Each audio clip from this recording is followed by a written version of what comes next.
Il y a quelque chose qui est très intéressant pour nous et qu'on a compris, c'est que les utilisateurs qui étaient équipés de produits, notamment produits de prospection, étaient des utilisateurs qui étaient particulièrement intéressants pour nous. Enfin, l'outbound va représenter autour de 40-50% de notre acquisition et Ouais. les deux canaux sont quasiment au même niveau, entre LinkedIn et puis l'email.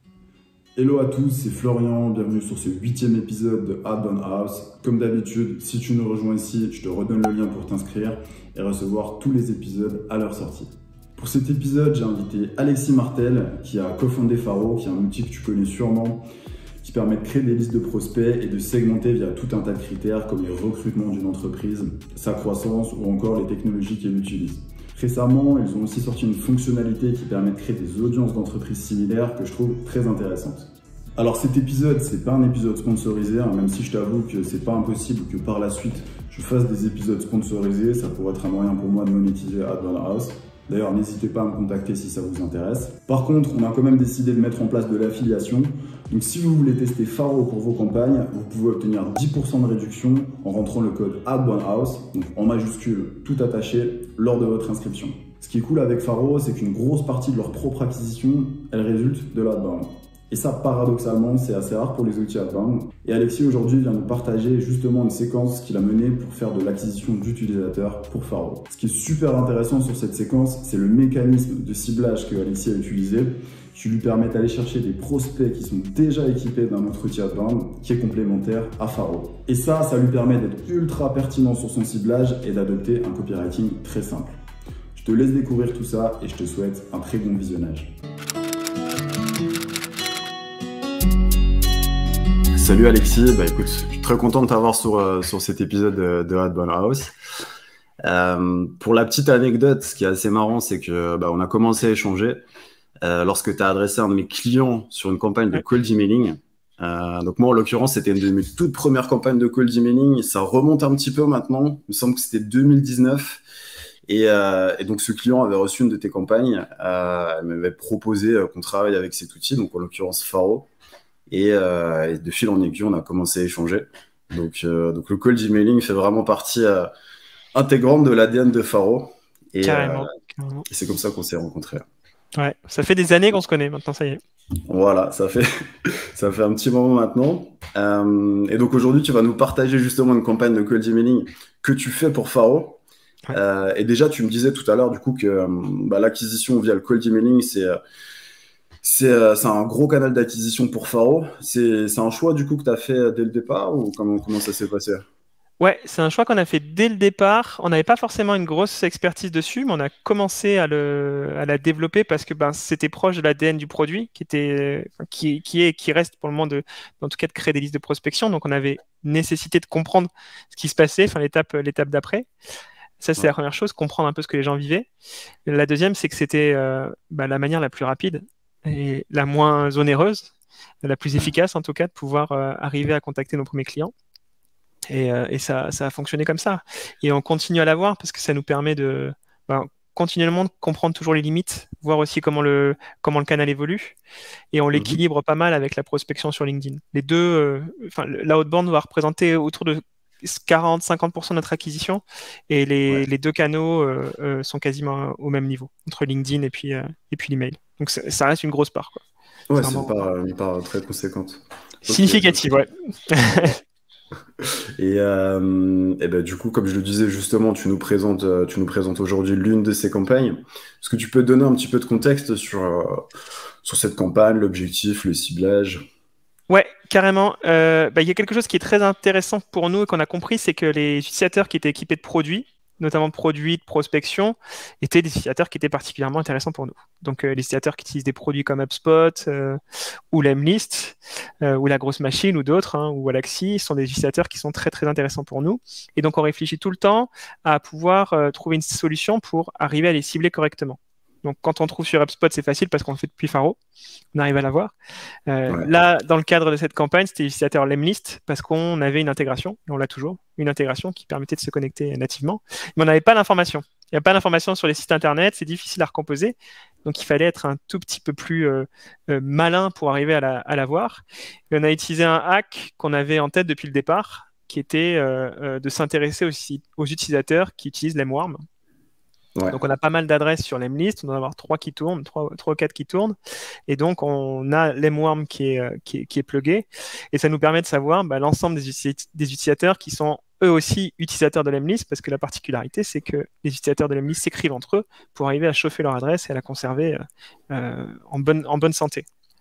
Donc, on a commencé ce ciblage-là en extrayant, vraiment en faisant une extraction de l'ensemble des adresses email Gmail qu'on utilisait, tagué sur les utilisateurs qui avaient le mot-clé Lemworm, et ça nous permettait d'avoir l'ensemble des adresses. Ok. Ouais, donc pour peut-être réexpliquer du coup simplement à ceux qui connaissent pas Lemworm, donc le principe c'est de te permettre de chauffer ton adresse email pour avoir une délivrabilité suffisante. Et pour ça, donc ça vient simuler des échanges d'emails entre les utilisateurs de Lemworm. Et c'est justement là que toi, tu vas chercher cette information, que tu récupères ces adresses email. Et par définition, forcément, tu sais que c'est des utilisateurs de Lemworm. Exactement. Donc, potentiellement de l'Emlist, enfin très potentiellement de l'Emlist. Voilà, je pense à 98% c'est l'utilisateur de l'Emlist, à moins que quelqu'un laisse tourner juste en Lemworm et utilise notre solution, ce qui est possible aussi. Mais dans tous les cas, c'est quelqu'un qui fera de la prospection, nécessairement. Donc ça, c'était vraiment un vivier avec 100% des prospects qui étaient intéressants pour nous. La seule difficulté, c'est qu'on avait des adresses email, souvent des adresses email qui sont utilisées pour la prospection. Donc c'était pas l'information qui était intéressante pour nous. Il fallait remonter jusqu'au niveau du domaine. Et puis ensuite, c'est un produit qui est international, l'Emlist. Donc il y a, je sais pas, peut-être 20-30% de leurs clients qui sont français, mais le reste est essentiellement US, australien, enfin bref, un peu plus anglophone. Et nous, notre base et nos prospects sont français. Donc une fois qu'on a extrait l'ensemble des adresses email, on les a nettoyées, on a fait un petit script pour nettoyer cette partie-là. Et ensuite, on a rebasculé l'ensemble de ces domaines à l'intérieur de Faro. Donc tout simplement, pour commencer à lancer l'enrichissement. Alors juste, est-ce que tu peux revenir un peu sur l'étape, comment tu passes parce que parfois je sais que notamment les domaines utilisés, souvent ce qui va se passer c'est que qu'on utilise on peut utiliser un domaine alternatif pour du cold emailing. Comment tu vas remonter jusqu'au vrai domaine à partir de là? Franchement, on a pris l'hypothèse de base, j'ai enlevé tous les sous-domaines dedans. Et puis ensuite, on a pris l'hypothèse en disant on y va comme ça. On y va, on prend tous les prospects et au final, c'est ce qui se passe. Une fois qu'on enlève les sous-domaines, en vrai, t'es pas très très loin de l'ensemble des sociétés, du domaine utilisé par les sociétés, quoi. Ok, cool. Et ensuite, tu me disais que ça passe par un script maison. On l'a fait par un script parce qu'il y avait une quantité importante, mais en vrai, avec une formule Excel, ça fonctionne très bien, ou une formule sur Google Sheets, ça fonctionne très bien. On peut passer d'une adresse email à juste un domaine assez facilement avec une fonction substitut qui est présente et un petit peu indexée dans une autre. C'est pas très compliqué. C'est pas la plus complexe, ça va. Non. Des choses bien plus difficiles. Ok, super. Et après sur le reste, en termes d'outillage, je pense que c'était relativement simple. Donc tu me disais que pour la campagne, tu partais sur du Lemlist, donc toi, tu utilisais Lemlist pour l'envoi de cette campagne. Exactement. Exactement. Je sais pas s'il y a d'autres outils dont il faut parler sur. Franchement, sans faire de pub, c'est Faro qui m'a le plus aidé parce que j'avais des domaines au départ et donc j'avais besoin d'arriver jusqu'à une information. Pour moi, j'avais envie de cibler les mandataires parce que je m'intéressais pas forcément aux grandes sociétés. J'allais plutôt sur un 49, les sociétés qui sont entre 1 et 50 personnes. Donc, il fallait que j'arrive de ce domaine-là à recomposer jusqu'à un mandataire social. Donc juste intégrer les domaines à l'intérieur de Faro, ça me permettait de trouver les boîtes, retrouver les mandataires associés et puis commencer l'enrichissement comme c'est compris à l'intérieur du produit et avoir c'est l'étape dont j'avais même pas parlé, mais c'est vrai qu'évidemment à partir d'un domaine il faut que tu ailles retrouver les adresses mail et donc c'est les mandataires que tu allais chercher et du coup pourquoi est-ce que ça aurait été pertinent par exemple dans ce cas de figure d'aller chercher des équipes marketing ou... En fait, c'est des choses qu'on a pu faire, mais là, les adresses étaient utilisées avec mon profil. Donc, essentiellement, quand j'utilise mon profil, la plupart du temps, une adresse qui est associée à mon nom, je vais plutôt essayer de parler avec des prospects qui sont DG ou président. Il y a une espèce de lien qui s'opère. Et ensuite, si je vais basculer sur des profils plus head of sales ou plutôt responsable marketing, je vais utiliser d'autres personnes à l'intérieur de la société pour qu'il y ait un espèce de peer qui s'installe à l'intérieur. Donc, on fonctionne pas mal comme ça. Ok.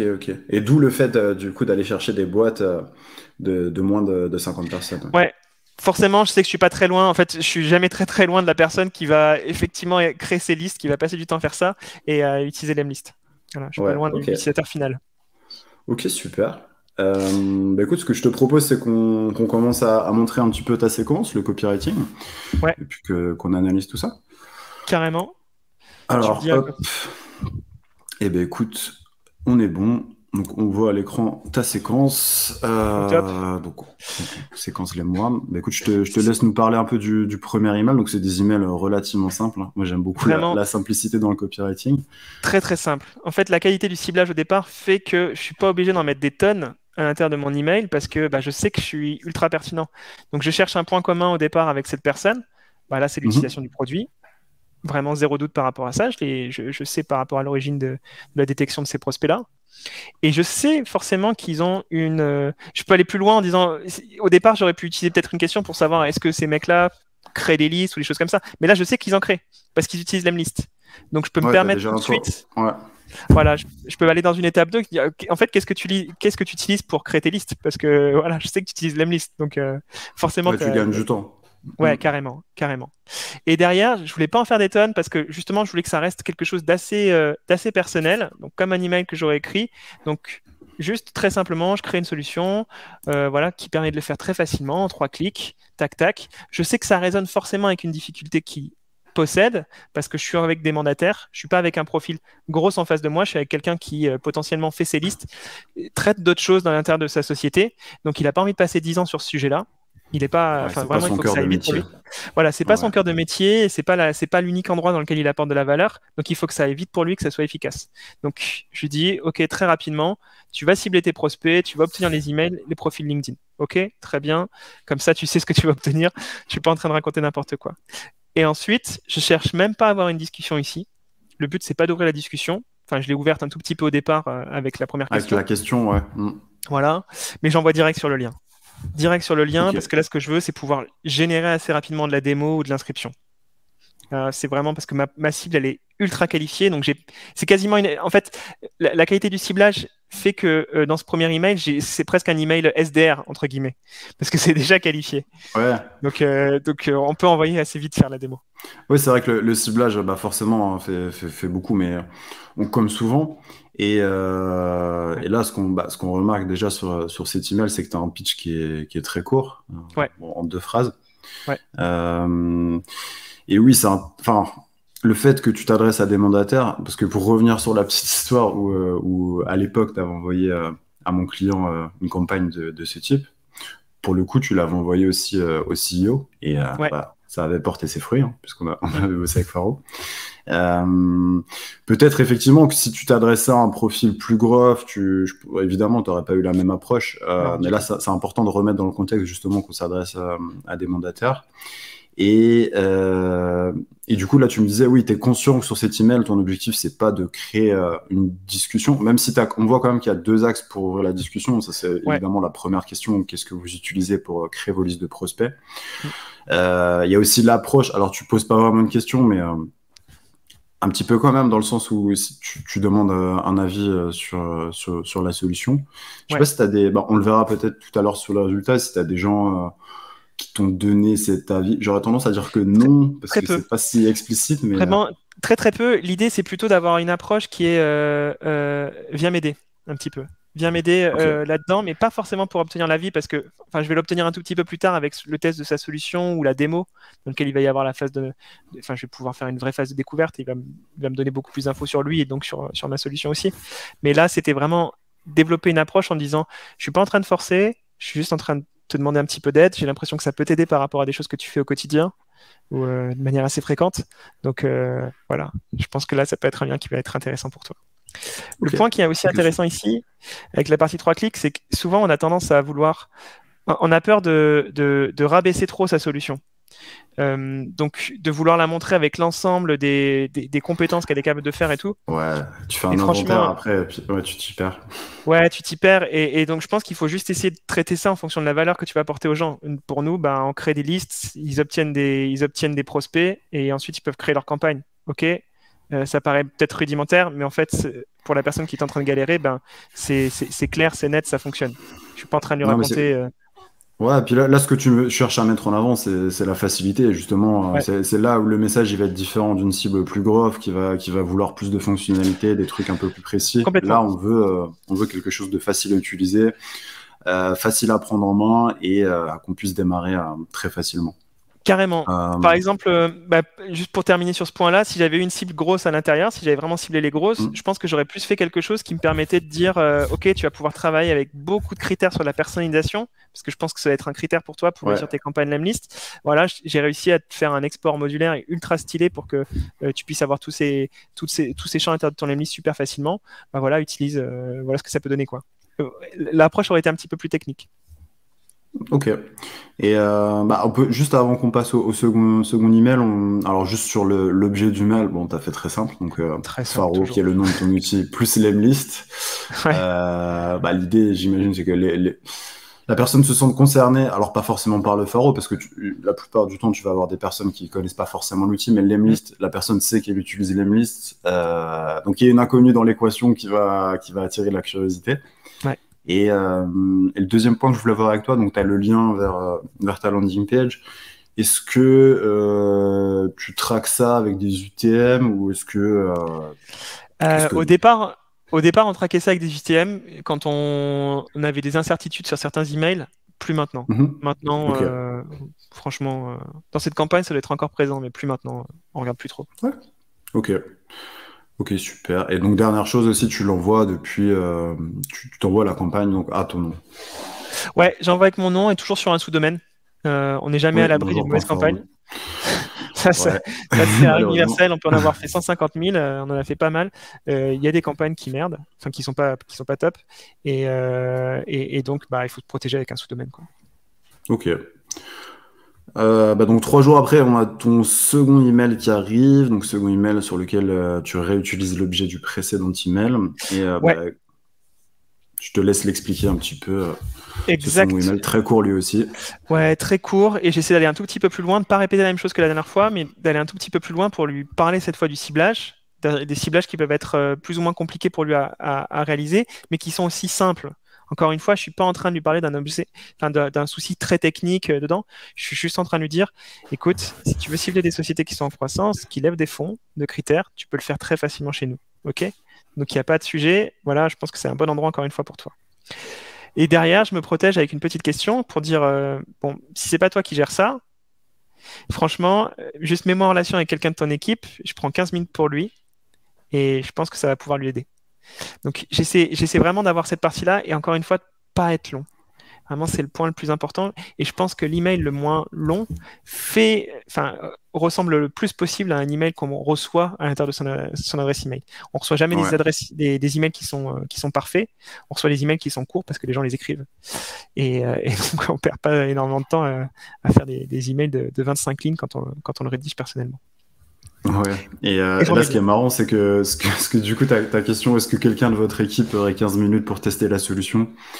Ouais. Finalement, c'est un peu la version détournée de si vous n'êtes pas le bon interlocuteur, est-ce que vous pouvez me mettre en relation? Tu le dis de façon un Exactement. peu implicite, ouais. Mm. Ouais, exactement, exactement. Et j'essaie de le valoriser en disant, bah voilà, je sais que tu utilises l'Emlist, enfin, je sais que tu utilises des solutions sur la prospection commerciale. Donc, tu as un regard d'expert qui est présent pour toi. Donc, ça serait top de l'avoir pour moi.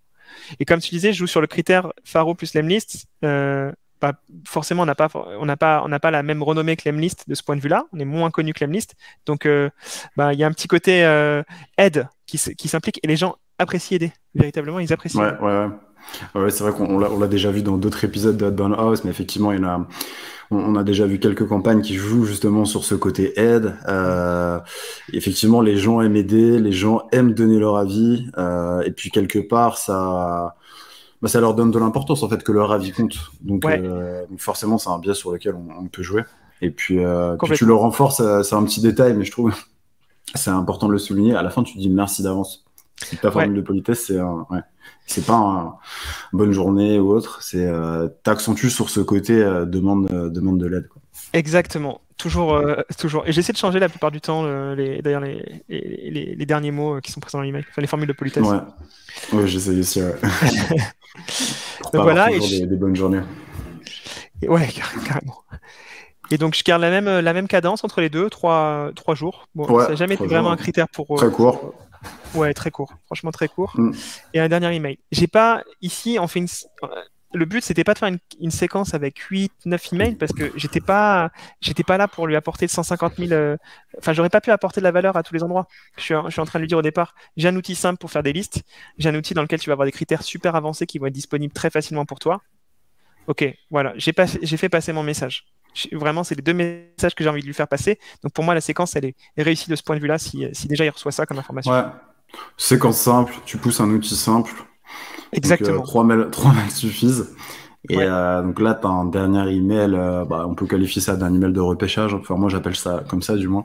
Ouais, clairement, très optimisable. Enfin, c'est quelque chose qu'on ferait pas forcément aujourd'hui. On l'utiliserait, enfin, on le ferait pas de cette manière. Ouais. Pourquoi? Parce que je pense que justement, il apporte pas du tout de valeur. Donc, je rebascule. C'est le petit moment critique par rapport à la campagne, comme ça, tu vois. On peut Ouais. peut se passer, enfin, essayer de s'améliorer. Donc, ici, je pense qu'on n'apporte pas suffisamment de valeur. On est juste en train de lui répéter une question qui était la même que celle qu'on a pu faire précédemment. Oui. Donc, j'aurais pu plutôt soit lui partager quelque chose qui lui montre comment les deux outils fonctionnent ensemble, lui dire, bon, c'était peut-être pas le bon moment pour toi, juste je te le montre en vidéo parce que ça peut te servir. Voilà comment ça fonctionne entre les deux, c'est très simple. Ou alors aller carrément sur un petit contenu, un petit peu sur la manière de créer ses listes, comment performer sur de la outbound en utilisant l'Emlist et un autre outil. Quelque chose qui puisse prolonger, qui apporte quelque chose différent, alors que là, j'apporte rien, quoi. Donc ça, Ouais, peut-être qui permettrait à la personne de se projeter un peu plus concrètement sur complètement. l'usage de l'outil. Ouais. Ce que tu montrais tout à l'heure sur d'autres campagnes, c'est que tu le fais plus. Enfin, je sais que tu aimes bien Loom aussi sur ce type d'email. Tu aurais peut-être utilisé ça. Ah, c'est sûr que j'aurais Ouais. utilisé Loom. Donc, généralement, on l'utilise justement au niveau soit de l'email 2, soit de l'email 3, soit même l'email 4. On va jamais au-dessus de 4 emails chez nous. Et on l'utilise avec une petite capture d'écran. Et cette capture d'écran, on redirige vers une vidéo Loom dans laquelle, justement, on présente rarement au-dessus de 2 minutes 30. Ouais. Mais on présente vraiment. On essaie d'illustrer le propos. Et ça permet de cette manière d'avoir des emails qui sont très courts aussi. Très courts, et puis ça donne envie. On voit une image, ça donne envie. C'est juste humain. Ok. Et juste pour info, alors je sais que c'est pas sur cette campagne, mais ce Loom en l'occurrence, là tu le personnalises pas forcément, c'est le même Loom que tu envoies à chaque personne. En fait, mon discours est fait de telle manière à ce qu'il puisse être adapté on va dire, pour l'ensemble des personnes que j'ai ciblées. C'est l'intérêt du ciblage au départ. Mais c'est dire, ok, très bien, juste comme je disais dans l'email, je parlais de la qualité, enfin la connexion qui s'opère entre l'Emlist et Faro. Voilà, c'est pertinent, je pense, pour vous. Ça ressemble à votre acquisition. Donc on peut basculer vraiment. C'est vraiment la qualité de ciblage qui fait que la vidéo Loom derrière va être intéressante ou pas. Si on s'est vraiment viandé, enfin si on a été très très mauvais sur le ciblage, même si on personnalise la vidéo Loom, ça sera pas bon. Et si on a été bon sur le ciblage, ça permet d'être un petit peu moins dans la personnalisation et ça sera toujours bon. On est bien d'accord, le gros de l'effort de toute façon est fait. Il y a une grosse partie du succès qui se joue en amont sur le ciblage, donc là on est en plein dedans. C'est cool en tout cas que tu aies apporté ta vision justement avec un peu plus de recul, avec un regard un peu plus critique sur ce dernier email et qu'on puisse voir ce que tu aurais fait aujourd'hui si c'était à refaire.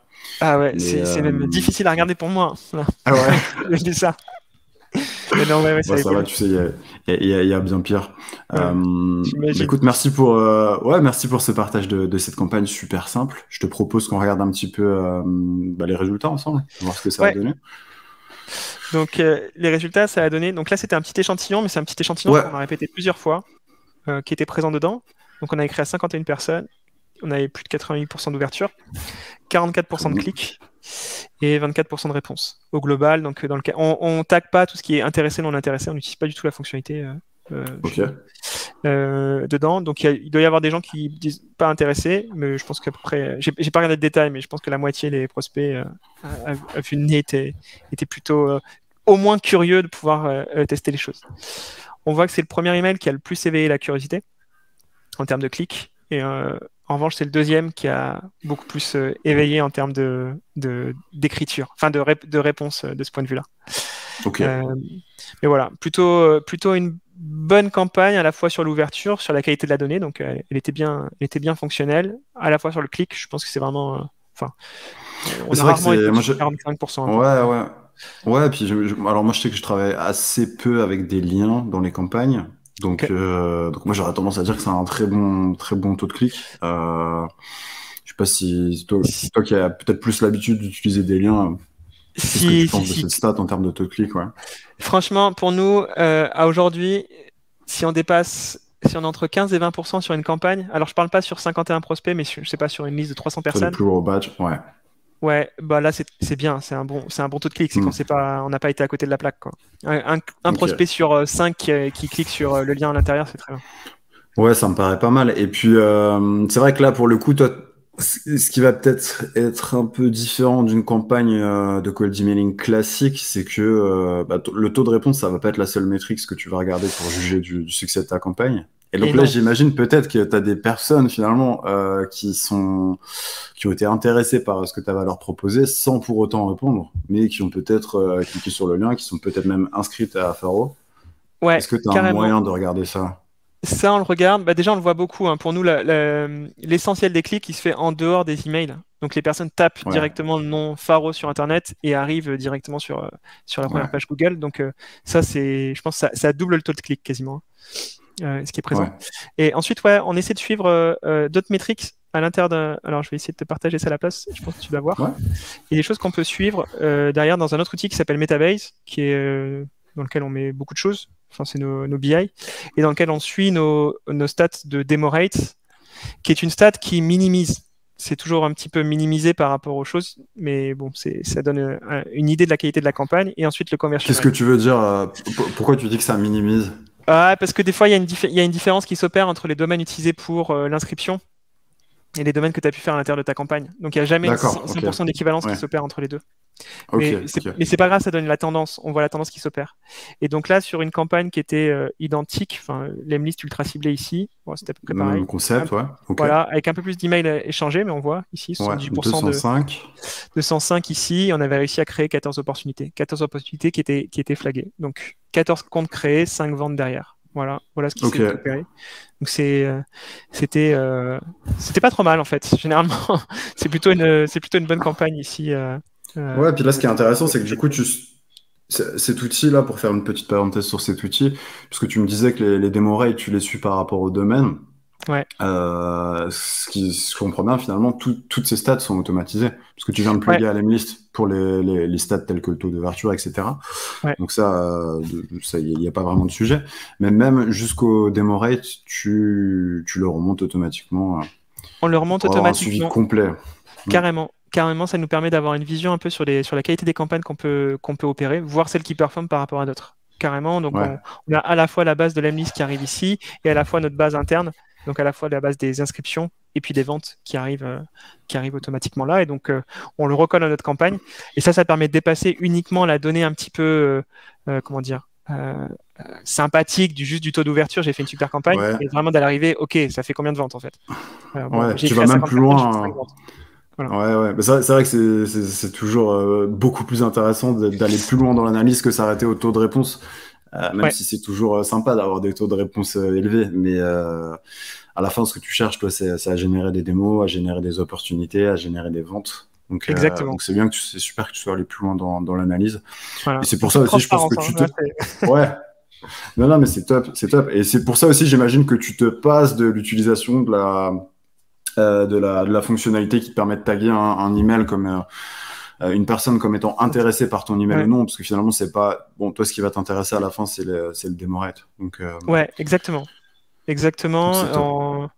Donc j'ai jamais eu besoin là-dessus, effectivement, je pense pour la raison que tu évoques. Donc on arrive jusqu'à la démo et après ça bascule dans un autre type de pilotage pour nous. On sait qu'elle est intéressée, on doit la gérer commercialement. C'est un temps sales qui s'opère, plus un temps marketing. On a fait notre travail. Ok. Et du coup, alors peut-être que la campagne, elle date un peu, mais est-ce que tu te souviens, ou du moins sur une campagne de ce type, quel type de réponse tu vas avoir sans parler des réponses non intéressées, qui, bon, j'imagine un peu ce qu'on peut avoir sur les réponses non intéressées, mais sur les réponses intéressées, est-ce que que tu as des gens tu vas partir dans une vraie conversation, ou peut-être qu'ils vont carrément te dire, bah voilà, nous aujourd'hui on fait comme ça, ou est-ce que ils vont te dire directement, ok, écoute, moi je suis chaud pour en savoir un peu plus, faisons une démo.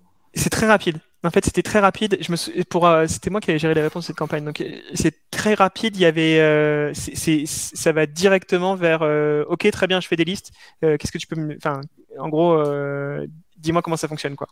C'est Ok. très, très on est sur une étape de conversion assez simple. La simplicité, en fait, plus on se rapproche du moment qui apporte de la valeur à cette personne, plus on est avancé dans le processus de décision, enfin dans sa curiosité. Et donc, la discussion qui s'opère par email, elle est très courte, en fait. Il n'y a pas besoin de 36 messages. Ouais. Donc, Bah, 2 encore une messages fois, au max. risque de. C'est vrai qu'au risque de se répéter, oui, encore une fois, c'est dû à ton ciblage, en fait.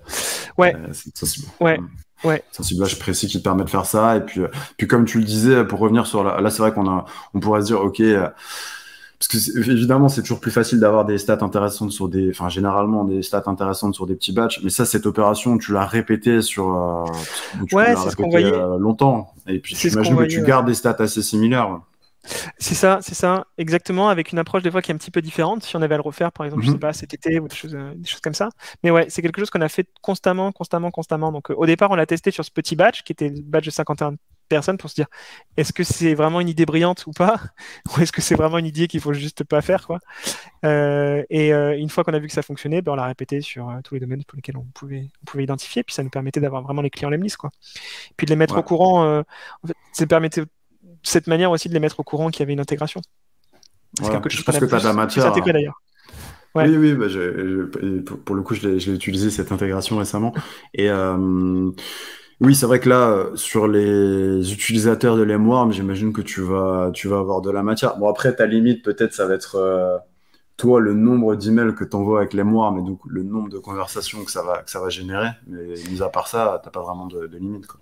Ouais, il n'y a pas de limite parce qu'en plus on peut. Enfin, effectivement, tu as raison, il y a une limite, mais comme on choisit le niveau d'email qu'on va envoyer avec l'Emwarm, donc on peut générer beaucoup Mm. plus de discussions, donc obtenir beaucoup plus d'emails.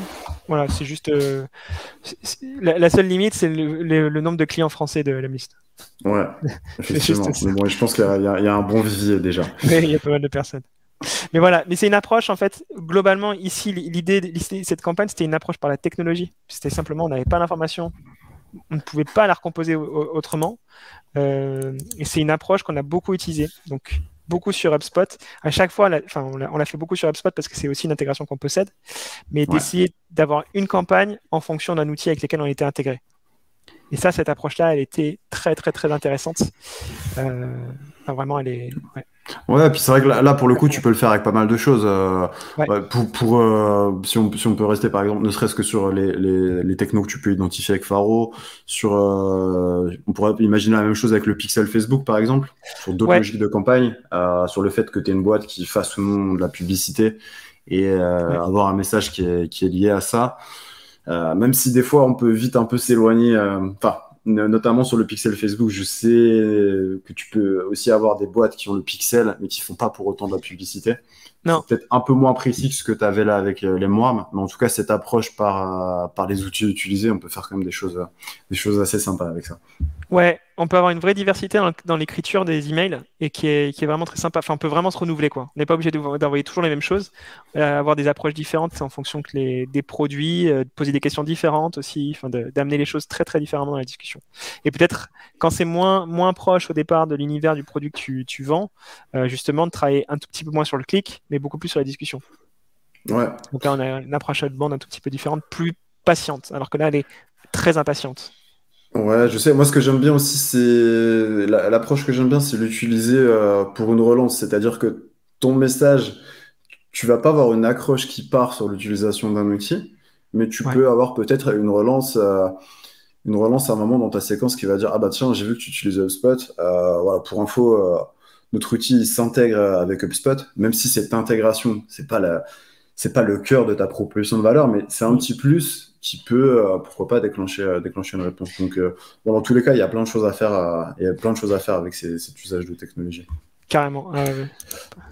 Bah écoute, merci beaucoup Alexis hein, pour ce partage, très intéressant comme séquence. Avec Ce que plaisir. je te propose pour terminer, c'est que s'il y a des gens qui voudraient te contacter pour échanger avec toi, pour échanger à propos de Faro, comment est-ce qu'ils peuvent te contacter, Alexis? Eh ben, ils peuvent le faire sur LinkedIn. Mon profil est ouvert. Ils peuvent m'écrire, m'ajouter, et puis je serai ravi d'échanger avec eux. Ou alors, s'ils n'ont pas envie d'échanger, qu'ils ont envie de tester le produit, ils peuvent se rendre directement sur Faro.com, comme vous l'avez vu dans la séquence, et puis demander une démo. Il y aura toujours quelqu'un de l'équipe qui sera, ça roule. qui sera disponible. Et puis ce qu'on se disait, bon, j'espère que ça sera bon d'ici à l'épisode, mais on verra si on peut partager un code promo pour l'usage de Faro. Ouais. Je vous tiendrai au courant directement dans l'épisode. On va essayer de faire ça. Ouais, on va essayer. Écoute, merci beaucoup Alexis. Je te dis à bientôt. Ben ouais, très vite. Salut. J'étais ravi. Ciao. Salut Florian. Ciao.